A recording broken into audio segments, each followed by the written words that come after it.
Your cybersecurity solution is here. Introducing Pentester's Advanced Cybersecurity Suite. Ready for peace of mind? Try it for free. No credit card required. Pentester.com. So Joey Merlino went on Vlad, and when I heard about it, like I said to myself, what is this guy going to talk about? You know, like he's not going to say he's a made member of the Mafia. He's not going to say that he was the official boss of the Philadelphia mob. I mean, like what? There's a guy named Nicky Scoffer Jr. who's in prison right now. It's Nicky Scoffer's son. He was shot numerous times. How I know this is because I was in school kill with him. I did a bid with him. We were together a couple of years. When the war in Philadelphia was going on between Stanford and all that guys, and Joey Merlino and his crew were involved in that mob war where Joey Merlino's best.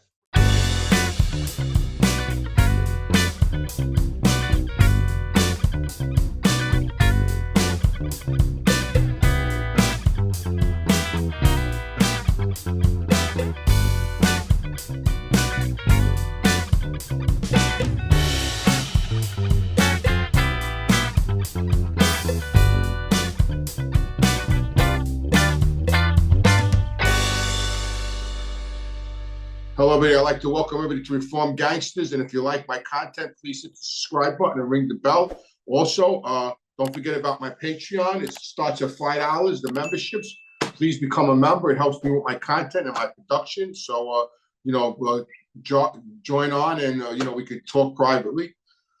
So today we're going to talk about, there's a lot of chit chat going on right now on YouTube. You know, as we all know, Joey Merlino went on Vlad TV, and I also went on Vlad TV about 2 years ago. It's a very big platform. He pays well, a lot of views. I got over 1 million views already with Vlad. You know, it really helped me in this with my YouTube. You know, really got me off the ground. You know, so I want to give my props to Vlad. I'll go on his show again if he wants me. But so Joey Merlino went on Vlad, and when I heard about it, like I said to myself, what is this guy going to talk about? You know, like he's not going to say he's a made member of the Mafia. He's not going to say that he was the official boss of the Philadelphia mob. I mean, like what is he going to talk about? And lo and behold, so he went on Vlad, yes, and now they're releasing tidbits of the interview, like that's what Vlad does. He releases 3-minute segments, 5-minute segments to draw people to his Patreon. And so they released a segment yesterday, a 5-minute segment, and I watched it. And other people on YouTube are talking about it. And of course, he denied everything. He denied that his father was Nicky Scoffer's underboss. He said his father was a car mechanic. That's a laugh. He denied being the boss of the family, which is another laugh. He was a made member of the family. He was the boss, official boss. I know for a fact. I met him when he was the official underboss. And he told Vlad that he didn't come on there to talk about the Mafia. He came on there to talk about the rats, because that's all he has to talk about is us. He considers us the rats. We cooperated, so he wants to manipulate whatever. So now so in my opinion is he's insulting our intelligence. He's insulting his subscribers' intelligence. He's insulting the public in general by denying that he was in the Mafia. We all know he is or was. We all know his father Chucky was the underboss of Nicky Scoffer, and he was actually taken down as the underboss. He was knocked down at one point, then just became a captain again, I believe. He wasn't a car mechanic, just like my father didn't work in a dry clean as Joey. He was a mob guy. And this is how, so I'm going to tell a story that I know for a fact about what I know about all the stuff that's going on out there. So there's a guy named Nicky Scoffer Jr. who's in prison right now. It's Nicky Scoffer's son. He was shot numerous times. How I know this is because I was in school kill with him. I did a bid with him. We were together a couple of years. We became friends. We had many conversations. He played a lot of handball in there. He was a nice guy, a little weird, but he was a good guy. At the time he was in school kill, his father, Nicky Scoffer, was the boss of Philadelphia, was in Atlanta with Vic Musso, who was the boss of the Lucchese family. Nicky and Vic Musso became good friends in Atlanta, very, very tight friends. Nicky Scaffa Jr. was a made member of the Lucchese family. Nicky Scaffa Jr. was straightened out in New York City, even though he came from Philadelphia. And now I'm going to tell you the reason why that happened. Because Joey Molina shot Nicky Scaffa Jr. numerous times, but Nicky lived. When the war in Philadelphia was going on between Stanford and all that guys, and Joey Molina and his crew were involved in that mob war, where Joey Molina's best friend, Ciccarelli's son, was murdered next to Joey, and Joey got shot in the ass. So, you know, if Joey wasn't in the mob, why did all this happen? His best friend got gunned down right next to him. Joey got shot. He was walking around with a cane. So the war's going on. Nicky Scaffa Jr. gets shot. He lives. Vic Musso is in Atlanta with Nicky Scaffa. They make a deal to save Nicky Scaffa Jr. because the father doesn't want the son getting killed, because I'll get to that, the reason why, because. So they transfer, the father transfers his son to the Lucchese family, to Vic Musso, who has a lot of power, and the Philadelphia crew ain't gonna fuck with the Lucchese family. They transfer Nicky Scaffa Jr. to the Lucchese family, and he becomes a made member of the Lucchese family. And they put him with a captain from my neighborhood, from Ozone Park. Now he's untouchable by Joey Molina and his crew. They can't hurt him anymore, because now he's with the Lucchese family. So if they hurt Nicky Scaffa Jr., the Lucchese family is going to come after them. So now it's a wash. All right. In the interview, now he's at war. He shoots Nicky's son, and in Vlad's interview, he says that Nicky Scaffa Sr. was a good guy. You gotta, it's comical. I mean, it's comical. It's comical. And I don't want to start a war with this guy, Joey Molina, back and forth. I'm just telling the story of something I know firsthand, because, I might have cooperated, but I'm not a moron, and I don't like when people insult my intelligence. And I know this guy, by going on Vlad and saying what he said and denying what he denied, he's insulting people's intelligence. It's laughable. It's laughable. It really is. It's fucking laughable. So now he's saying Nicky's a good guy, but I'm a bad guy. I'm a bad guy. Michael Francis, he's talking about disgusting things about Michael Francis, about who his father is, and just like really no class remarks he's making, because according to Joey Molina, we're the bad guys. But Nicky Scaffa, who was a psychopathic serial killer that had them kill their best friends, he's a good guy. Where you shot his son, but yet he's a good guy, right?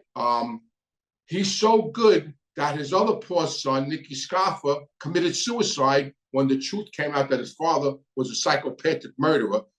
His son committed suicide. His other son, Nicky Scaffa Jr., is in jail now, doing forever.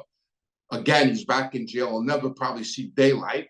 So where's the good guy coming? Where's the good guy coming? And how do I know this? Because I had conversations with Nicky Scaffa Jr. about it in Schuylkill. And then I have people coming on my show, which is fine. I want everybody to come on, making comments that I wasn't friends with John Gotti because there was no surveillance pictures. There really is. Believe me, I saw them when I got arrested in evidence that wasn't on TV, but there's surveillance, believe me. But that's another story for another day.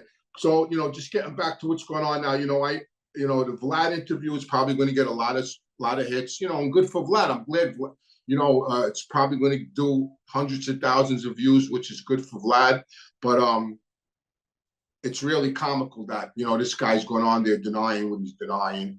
He said he was the alleged boss of the family. No, he was the boss. And no, and he was a violent guy, and we all were violent criminals. He's just an unconfessed violent criminal. And Nicky Scaffa was not a good guy. Joey, by far, he was not a good guy. And your father was not a car mechanic. That's for sure. And just like my father didn't work in the dry cleaners, so So that's my little story about, what's going on. I'm sure a lot of people are going to have a lot of things, especially our good friend out there that's a criminal investigative reporter who claims to be him and his partner. I'm sure they'll have a field day with this tape, which is fine. Yeah, I hope everybody enjoyed the story. If you're enjoying my show, please join my Patreon, ask your questions live, and please join my Patreon at reformgangsters.com. In March, I'll be going back to Tampa again. We're going to be doing a show called The Goodfellas We Knew. We're going to be talking about the characters of the real people that the movie portrayed, our relationships with them. Myself, I'll be on the show. Sammy, the Bull's going to be on the show. We're going to get little tidbits from people that knew them. I'm going to be on the show. It's going to be really fun. We're going to have a lot of fun with it. We're going to give out some really good information about them because, for some reason, that movie, even though it's been around for a while, draws a lot of interest. And, I did know them all intimately and personally, so we're gonna have a good time with that, and it's going to be called the Goodfellas We Knew. I have a question and a comment. I love these videos, but as a registered nurse, I work in this field of recovery, and I have for a long time. So my question is to Mr. Ruggiano is, what do you think is the most helpful way for a medical professional such as myself to approach someone in recovery or going into detox? What do you find, would be the most helpful? Being very patient, that's for sure. Just get them medically stabilized, give them make sure that the comfort meds are correct in the beginning because, the first 2 days are the worst. I think sometimes people aren't medicated properly, and they just can't handle it. I think seeing the nurse practitioner right away, as soon as possible, getting them on some comfort meds, and just having patience with them, and being helpful. I mean, for me, in the detox I work in. It's always about the medication. The clients think they know more than the nurse practitioners or the doctors. But so I firmly believe that in the beginning, they have to get medicated properly, get their comfort meds so they could, ride out the storm. I'm not a medical professional, but I'm a counselor. But that's what I see when I in my facility. It's all about the medications. Okay, thank you. Mm-hmm. Anthony, if somebody asks you, how do I know if I have a problem with addiction? What would your answer be? Well, there's a pamphlet. So there's 12-step fellowship. So there's a lot of literature. So there's a pamphlet in Narcotics Anonymous called Who's an Addict? And in that pamphlet, there's like 20 questions. And, when I read that pamphlet, I checked off almost all of them. I would say to them, I would ask them how they use, when they use, what they use over. If you tell me I drink 4 glasses of wine every night to go to sleep, that's an issue. You might not think that's an issue, or I have a lot of anxiety, so I take Xanax, that's an issue. It all depends on the drugs they're using, the reasons why they're using them, and how they're living, how it's affecting their lifestyle. And for someone considering going into a recovery program, how long does that typically last? Well, the recovery is stages. Your recovery lasts your life. Clean 35 years. I still make meetings. I have a sponsor. I have a home group. I still do things that I've been doing for 35 years. For my maintenance. But as far as in the beginning, you go to a detox, then you go to a PHP program. That's to run the gauntlet on that. It's like 90 days. And through those 90 days, you'll find what works best for you, how you're going to maintain that the rest of your life. I personally like 12-step programs because you meet people that are like you there, that are living clean and sober. You build up a support group, you build up a network, you get plugged in. There's activities that, like I'm going to Washington, D.C. in the end of August to the Narcotics Anonymous World Convention. People from all, there's probably going to be 25,000 people there from around the world, all in recovery. You know, it's a world convention. I'll be in Washington, D.C. I just booked my hotel room and everything. So, you know, you plug in. You can't do it alone, but, you know, it's hard to recover alone. You know, you need some kind of network. Last one. And what kind of advice would you give someone who's might have a problem, but they're embarrassed about going into, you know, rehab, and it feels like a very uphill battle to get through that? You know, I would ask them, you know, unless they're getting high, locked up in a room where nobody sees them, it's probably at that point no secret that they have a problem by the outside world. You know, and you know, and so do you want to save your life, or do you want to worry about what people think? You know, what's more important to you? I mean, when I went into treatment, everybody knew I had an issue. I mean, John Gotti knew I had an issue. You know what I mean? And I, you know, and then they knew for sure when I went into treatment, you know, but at that point in life, I knew that if I didn't stop, I was going to die. Like, I actually knew at that point that I was killing myself. And I actually knew at that point that if I didn't stop what I was doing, I was going to die. And I didn't want to die. I wasn't willing to die. I didn't want to die. I was scared to die. Honestly, I'm still a little scared to die. But, you know, so I made a choice. Like, do I go into the treatment center? Do I try to help myself? Or do I keep on doing what I'm doing and kill myself? And I chose to help myself. And I didn't care, you know, who knew. You know, and it worked out. It worked out. It worked out. I went to jail 9 times, but it worked out. You know. Yeah, you didn't die from drugs or the mob, so that Right. worked. Yeah. All right. Have a nice day, everybody, and don't forget, if you like my content, Reformed Gangsters, please hit the subscribe button, ring the bell. Also, you know, don't forget about Patreon. The membership start at $5 a piece. So please become a Patreon member. Also, check out our merchandise, our hats, our t-shirts, our mugs. You know, it's really nice stuff. It's kind of cool. Check it out. You know, you can get a Fat Andy t-shirt, you know, and keep his legacy alive. Thanks.